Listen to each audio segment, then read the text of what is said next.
Hey everybody, it's Jordan here from Becoming a Principal.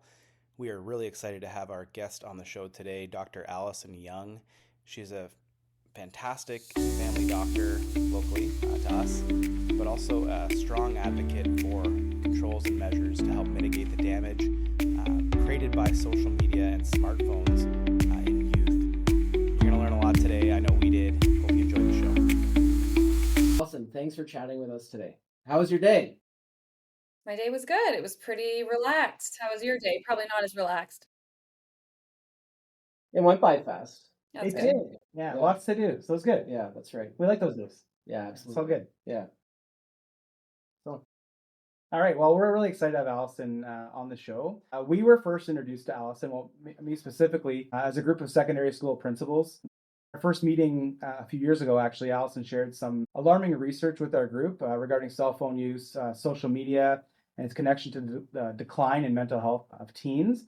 And I remember Alison sharing some of the schools she was working with at the time, piloting some no device policies during instructional time. And, it was later in that school year that we actually booked Alison to come speak to our parent council to present some of her research based evidence and experience with our parent council. And then shortly before the presentation, I remember that the Ministry of Education announced PPM 128, which was to kind of ban cell phones essentially in schools. I remember Alison asking me if she still thought what she was going to share was going to be relevant to the parent council now that the ministry was basically, outlawing cell phones. And, we agreed that, yeah, the message is still important. And clearly it is, because you're here and you have a thriving social media platform with parents that are asking a lot of questions. So the first question for you is, what do you think? Like, do you think that was just really the beginning of you like taking on this complex issue? Like when you look back the 2 years ago when we first met? Yeah, I mean, I feel like it came at a great time. Obviously, kids spend the majority of their day at school, so if the policy can be implemented and enforced in a good way, I feel like it has the ability to just take down a lot of those hours that kids were ultimately spending online. And I feel like it brought a lot of attention to the topic. And I think that that's my goal overall is to try to bring more attention and awareness to the topic because although I think there is this general sense out there that parents know it's maybe not the best for their kids, I'm still kind of blown away by the number of parents that don't know. And even when I talk to patients and their parents, like, again, there's this general sense, but they really don't know what kids are doing online or what these tech companies are doing to our children. So yeah, my MO has just been trying to get awareness out there, get like practical tips that parents can use. And ultimately, I hope that, there's kind of two separate goals because we've got the kids that are already using the technology.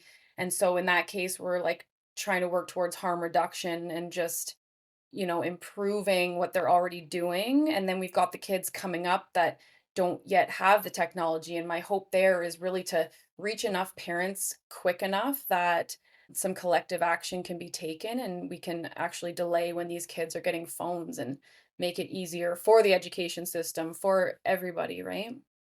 That's amazing. And we're on, you know, all sides of that as high school administrators. We're seeing the teens have already had that introduced, but then we also have our own children we're in the no phone zone That's right. just yet. So we're kind of like heeding that message. So it's good to see like all sides of that, and you can kind of feel that momentum building, capacity building in parents to realize that like this is a issue, and if we can get ahead of it, we're better off. So like obviously the work you're doing is reaching people, we can see it, and the more policy that's implemented, obviously the better too. So that's a great point. Yeah. And on a personal level too, like we're on the no phone zone, but friends of my kids are starting to get phones and it's starting to navigate that world. How old are your kids? 9 and 10 be mine. 9, 7, and 3. Yeah, so you're kind of getting right into the thick of it now. That's right. That's right. So I have a follow up to that. So since you started your Instagram page, like how has your audience questions and engagement evolved since that time a couple of years ago to compared to now?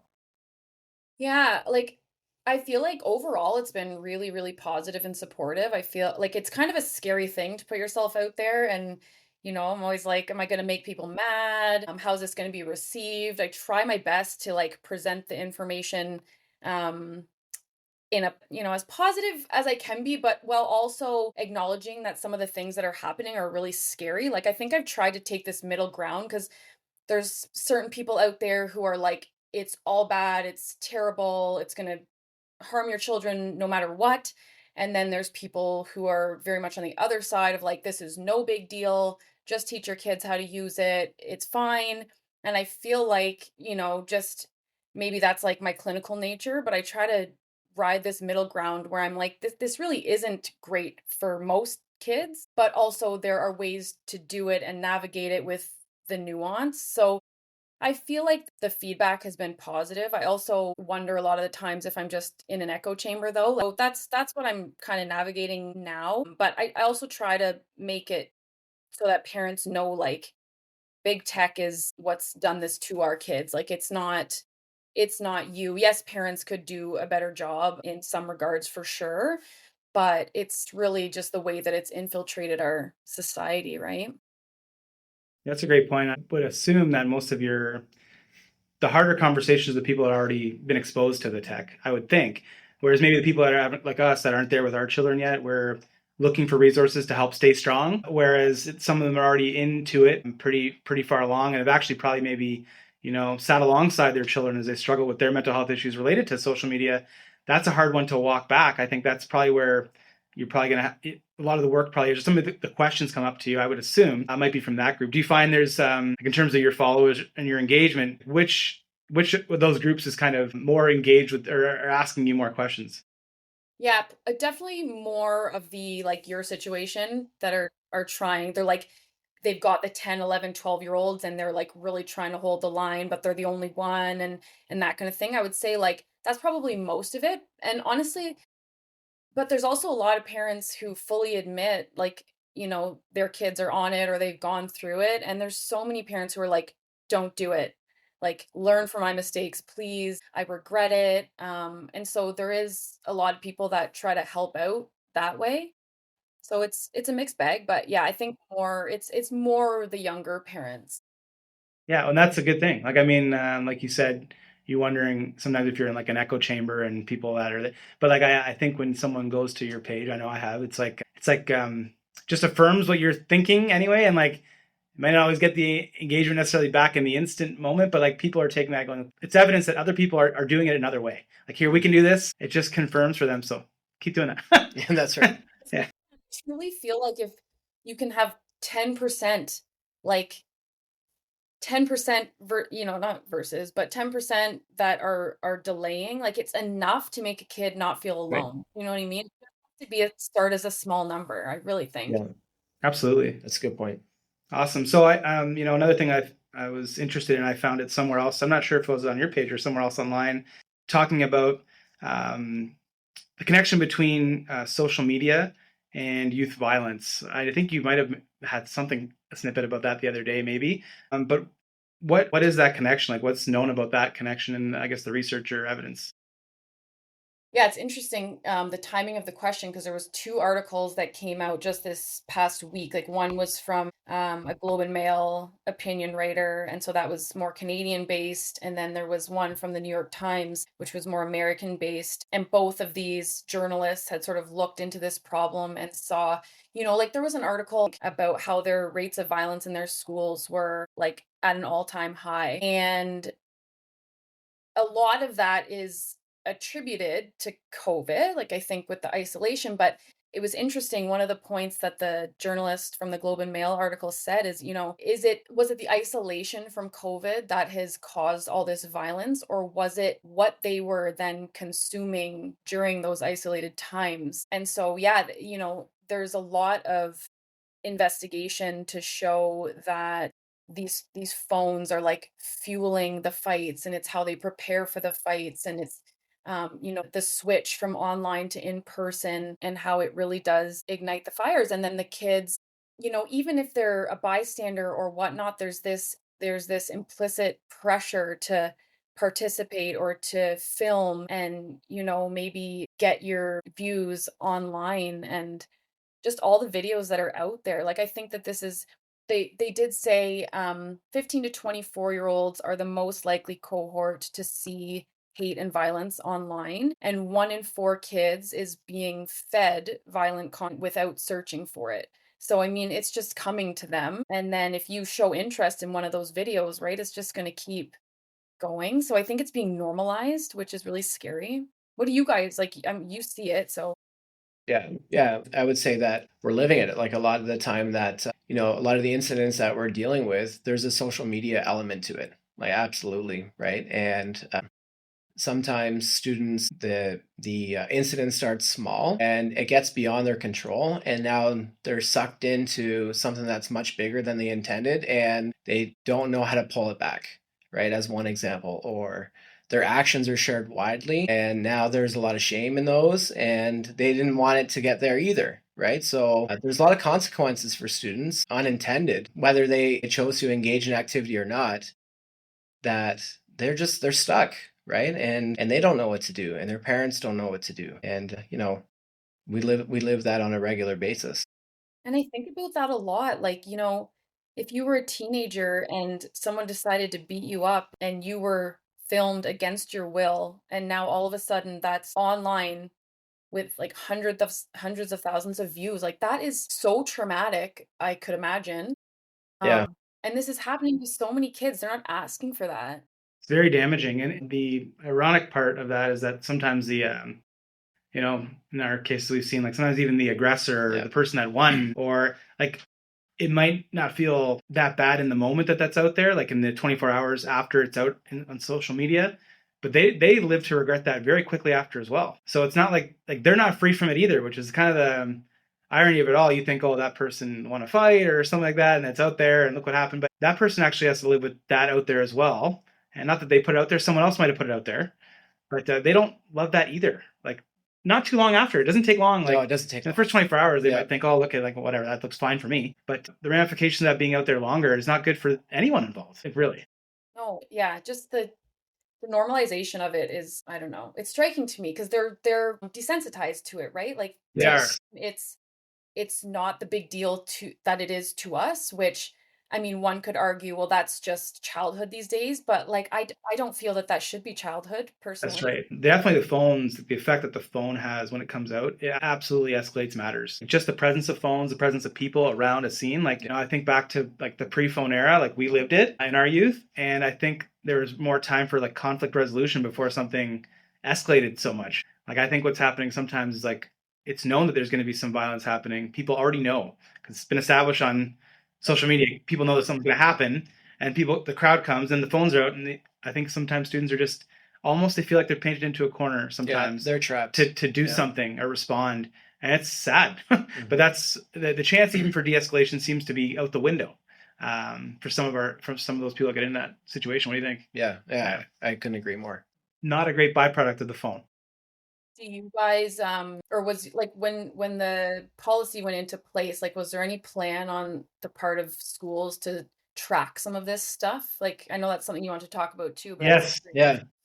Yeah, that's see. the next question. Yeah, that's how I wanted to follow up. Maybe I'll just frame it with We can answer our part of it after. yeah, You go like first. how can we determine if PPM 128 is working in schools? What have you seen, or what have people been talking about at your level? So I know, like, I remember they tracked certain variables from semester 1 to semester 2, and they made the policy in the middle. And so they looked at suspension rates, like they looked specifically at suspensions due to technology, suspensions in the bathroom, suspensions in the hallways, and they all went down over 50% just one semester to the next. So that was really interesting. They also looked at absence rates and missed credits, which was not as strongly correlated, but there was some improvement there. I think it would be interesting to also see like Canada participates in those PISA Yeah. scores, and they've incorporated parts about technology into what they're doing. So I feel like it would be interesting to see now. It's just I think it's going to be really hard to track on a large scale because the policies themselves and the enforcement is so different, Yeah, right? So a it school is. that bans it bell to bell is going to have, I think, way different outcomes than just during instructional times. Yeah. I don't know, but I think you should try to track something. They've also tracked mental health outcomes like in other countries after bans, but those were done by people actually doing studies. Like that would be Right. harder for you to track. Yeah. Anecdotally here, after the PPM came in, we see a lot, like almost no cell phones in classrooms that we walk by or enter into. Teachers report that the learning is better, and some students have talked to their teachers to say thank you.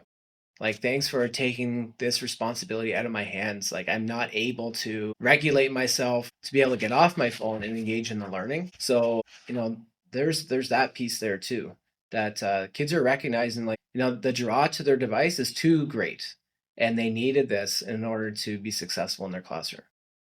And that's why I think I struggle with, teach them to use it properly, because I think there will always be some kids that can do that, but there will be a lot more that can't do that. And it shouldn't be seen as a negative thing if they need some help, right? I mean, they're up against extremely addictive technology and their brain's not developed enough to handle that. And so, yeah, you see that a lot. They want it taken away. I've had a patient tell me he certainly has like a dependence on video games, and he's said, like, I want my mom to take it away. I want her to take it away from me, but she won't take it away because she's too scared of what the reaction will be. And so it's tough for parents to navigate, but I do think if it's done, it's positive in the end. It just takes some time.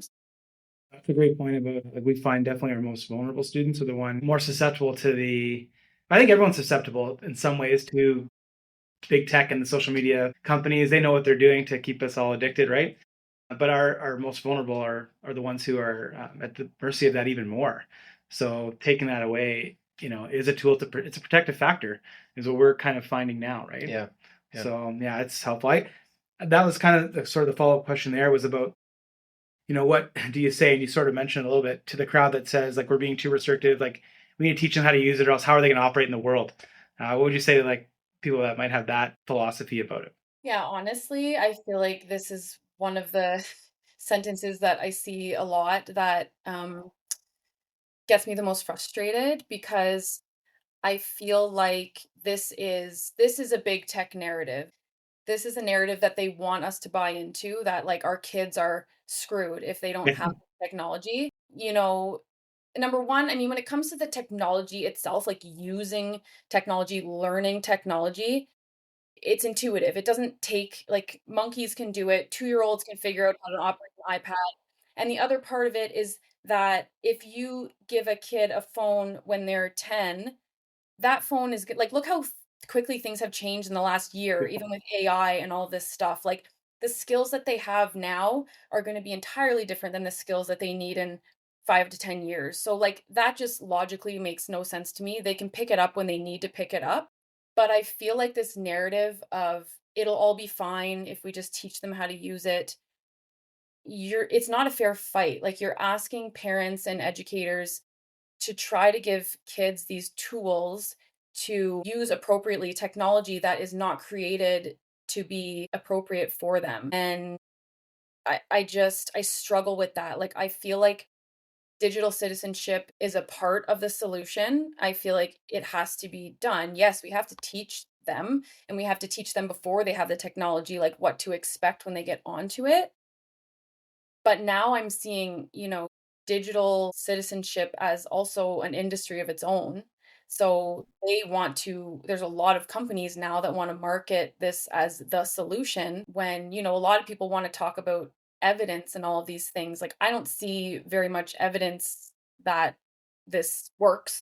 I think it does help, absolutely. I don't want to downplay it, but I just don't see it as a solution. I feel like until the platforms are forced to change their actual design structure and make the platforms more hospitable to children, it's just an uphill fight.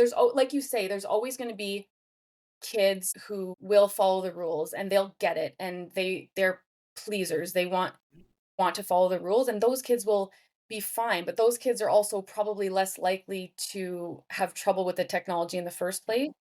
Whereas the kids that are the most vulnerable, maybe the ones that live in poverty or come from broken homes or whatever the case may be, they're the ones that need the help the most, and they're going to struggle to get the help from learning it through digital citizenship, I think. That's a good point. So I want to switch gears a little bit. We've been talking a lot about students and the dangers of screen time in children. What recommendations do you have for adults? Because we know that there's an impact on our students, but it has to be impacting us as well. And I can feel that in my own at home and how the phone is drawing me there sometimes. Feel like for me that personally, I've been putting the phone in another room when I don't want to have anything to do with it, and that's a successful strategy for myself. But what else can you share? Is that why you don't answer my texts? Well, that's a different reason, yeah. Yeah, I feel like that's a great question, because we also know that the way that a parent uses technology is going to have probably the biggest influence on the way that their kids use the technologies. We can't just hand down these rules and boundaries on our kids and then not sit there and scroll on our phones ourselves. So it is really important. I think what works for an individual is going to differ depending on how their brain works, all these other things. Some things that I feel like are successful are, number one, like think about your morning and night as kind of coveted times. So I try not to, or I don't go on my social media apps and things like that for at least an hour after I wake up. And that's just because if you start your day scrolling, you're sort of starting your day already distracted and not motivated, and it sets you up to think about your phone more often throughout the day. I've definitely found that, like, I'll often try not to even look at it until lunchtime. And in those days, I mean, I feel so much more focused in the morning, but I also, for the rest of the day, I don't crave looking at it all the time. So I find that really helpful. I think turning off or not looking at your phone an hour before bedtime is really helpful. If you need help with these things, like, there are also certain gadgets that you can buy that you can set it up so it will actually block the apps that you choose. And so those are really helpful. But I even set the stupid timer that you can set on the Apple device for my Instagram. Like, I find if I spend much over an hour a day, I feel kind of yucky. So I'll set a timer, and at least it will show up like you've been on for an hour, because you can have that time blindness. And you can easily click off of it, but it just kind of gives you that awareness of like, okay, like, let's finish up soon. That's enough. What else did I have? I think that's about it. I think it can be useful if you can do it to like take a full day off once a week just to kind of reset your brain. But it really does help, and it's crazy how much better you feel in that day. Like, we just all should not have it, but anyways, there are positives to it, especially for adults. So it's hard. It is hard. But I you know what you said at the beginning there about just like modeling our kids see what we do, and that's who they're learning the habits from. That's also another good reason to find a way to minimize it, in addition to all the other benefits that you mentioned.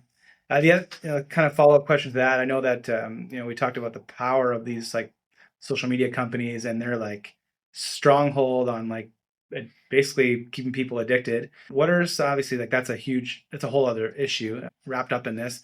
But what are some things that like big tech could do, or social media companies could do to like help us create safer online environments? Like, what would some recommendations be to say, hey, like if you did like this, we'd be way better off? Yeah, in my opinion, I feel like, because there's like, you guys probably heard about Australia recently putting down that ban, and there's, a conversation around like, is a ban the way to go? Is that going to work? I think a ban could have merit, but I feel like, to me, there's more bang for your buck. You actually go for the parts of these platforms that keep kids going back for more. So for me, it's the addictive features. If we could say, for kids under 18, we are getting rid of infinite scroll. We are getting rid of targeted ads. We're getting rid of the curated algorithm that, if you watch one eating disorder video, you're going to get 10 more coming up next. So if social media, for all of us, really, it would be amazing. But if you think of like it being like commercials on TV that are completely random and boring and you want nothing to do with them, you're so much more likely to log off, right? Yeah. Even like they've done studies to show, like, even if when you're scrolling, if the screen froze for like a second, for each one. You're more likely to log off. Like just some of those really, really small things that hook us in and keep us scrolling. So I think the addictive features would be the one for kids that would be the most impactful. Because then they would be more likely to probably just go on and message their friends as opposed to getting caught up in all the other stuff that's on the platforms. I think that they should be like all these platforms are rated 13 plus. So if you're the app and you're saying that it's safe for 13 plus, then make sure kids that are under 13 are not on your platform. It could be argued 16, obviously, but I think absolutely 13, they should be age gating. And then the really big thing that needs to change that may never change is that they can't be sued. Like they can't be held liable for any of the damage that they're causing. So I feel like if it's been known that your platform is serving child accounts to predators and something bad happens from that, they need to be held because there's so many things. There's so many things. I know, like from that side of it, they've got the answer. They probably have the answer themselves to know how to make things less addictive, especially for like teenagers, right? You know, the one thing that we have encountered a few times too is like when there's inappropriate sites that are up, accounts made that are there to harass or bully other students, like with the direct intention to do that. We do our best to kind of report them. But, you know, we don't really have a mechanism for those companies to just like get to the point and take it down. Like we should have some type of mechanism that says this is harmful. We are an institution. We need this down. Like we are telling you, take it down, and it needs to happen fast. I feel like for some reason it's like not easy to get done. Yeah. And you're seeing these harmful things that are just out there in the public domain, like they're damaging. You know, so that part is hard for us to deal with sometimes. Yeah, and just to add on to that, the piece to that is families as students come to the school to have that dealt with. They also feel powerless in this position when something's out there about them or they know something's harmful, and they're hoping the school can support them through it. Right. In the long term, we have nothing to do. Our right? tools aren't Like, great our for tools it, aren't right? good Like enough, our strategy to take on that. If it's an anonymous account, we're kind of yeah. like stuck. Like, what are we going to do here? Other than we can report it on certain platforms, but sometimes it takes a long time. They don't act quick on that, and I think the accountability there is weak. We got to get better there. Because wasn't part of the change this year that they were going to block certain sites from the Chromebooks and stuff? Like, do you think that the kids are working around that, or has that been? No, I think this is like in their own free time. They'll make accounts that might be, you know, targeting a student or a group of students that are anonymous. And then it comes to our attention. But the investigating on that is very hard to do because it's anonymous accounts. So we're kind of, you know, stuck, but it's out there for people to see. That's the hard part. So I feel like if we're able to somehow connect with a company in some quick way, like, listen, that's about students that are underage, like that needs to come down now. Like, I don't know. I feel like there's a missing step there, or it's just not quick enough resolution, in my opinion. There's a bill I know that's, you know, in the courts somewhere in the States called the Take It Down Act. And that was fueled by a parent that had a child that died because of such and such. And they're trying to fight for this. So that is the goal, would be to actually take it down within. Absolutely. Especially if it's getting reported to you by really anybody, but especially like an institution like school. If they had a mechanism to report it, like this is harmful to lots of people. It should be like no second thought, just come down. Like, you know what I mean? So it's that's hard. Argument of like censorship, right? Well, that's right. Oh. I know. It puts us in a tough spot. And everybody. Yeah. Students too, right? Yeah. So Alison, last one from me. Our podcast here is really about becoming a principal and teachers transitioning from the classroom into a more formal leadership position. And we talk a lot about leadership on our podcast. Obviously, you're a leader in this field, and we're just wondering, like, how do you handle all the different hats you wear throughout a day, a week, and what are some strategies you use to keep a healthy balance in your life? I feel like I'm a hot mess. It's a tough question. Yeah.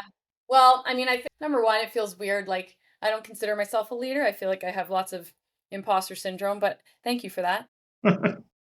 Yeah, so when I had my second child, which was 3 years ago, before I went on that mat leave, I planned to, like, I gave some patients away to a different doctor, and I was feeling pretty overwhelmed and burnt out at the office. And so I decided I was going to scale back a little bit just for sort of my own self-preservation. And so now I do 3 to 3.5 days of clinical work in my office seeing patients. And then I've kind of got that 1.5 to 2 days of administrative work where I'm doing that thing. So my plan at that time was to have a little bit more time for like self-care, and I was going to make meals, and I was going to do, and then all of this kind of happened at that same time when I came back from mat leave. And then I sort of dove into it, and it's just kind of taken off from there, and to the point where now I'm like spending evenings doing podcasts and presentations, reading all this stuff. And it's hard though because I'm so passionate about it. I want to do it, but I mean, it doesn't come at the cost of something. I don't really like watch TV for pleasure now, or I'm not always hanging out with my husband at night. I'm trying to like wear all these different hats. So I don't think there's a trick to it, but I think I'm pretty good at like knowing when I'm feeling overwhelmed, or what if it's like too heavy and it's taking me down, then I need to take a break. But it's hard. Yeah.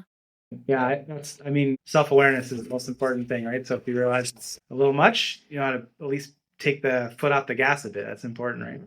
I often really wish that like social media wasn't such a good way to reach people. I don't know how I would have done it otherwise, but I don't really like having to use it because it does. I mean, it impacts your usage and wanting to see like what people think of what you've posted and things like that. So I fall victim to it too. Exactly. It's pretty powerful. Yeah. Yeah. Okay, awesome. Well, honestly, thank you so much for taking your time to be with us. We really value it.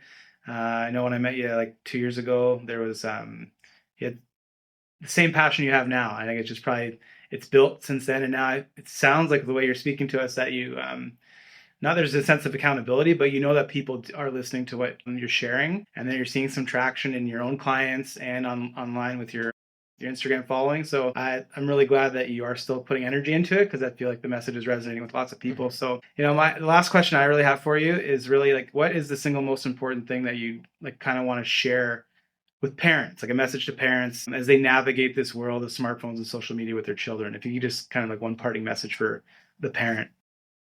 I know. It's funny, you prepped me with questions, and this was like the one question that I just left blank because I was like, it's so hard to sort of sum up everything in one thought because there's so many things that I would love to say. But I guess just, coming from my perspective as a family physician that cares for lots of families, lots of kids, and then a parent as myself, like I think once I made this connection within my practice, it's something that I've not been able to unsee now. And the more that I learn about it and, spend so much of my spare time reading about and learning about, I just like I can't be convinced that these platforms are safe for children the way that they stand right now. Um, I think, I don't want the message also to be like, if your kids are on social media, all hope is lost. Like, I absolutely don't want that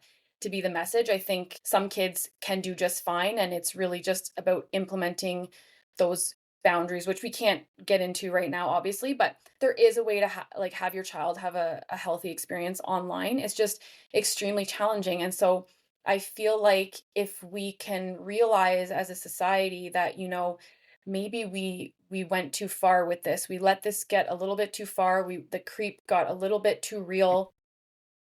And now we have to change paths and take it back a bit and not consider this a necessity of normal childhood at these young ages.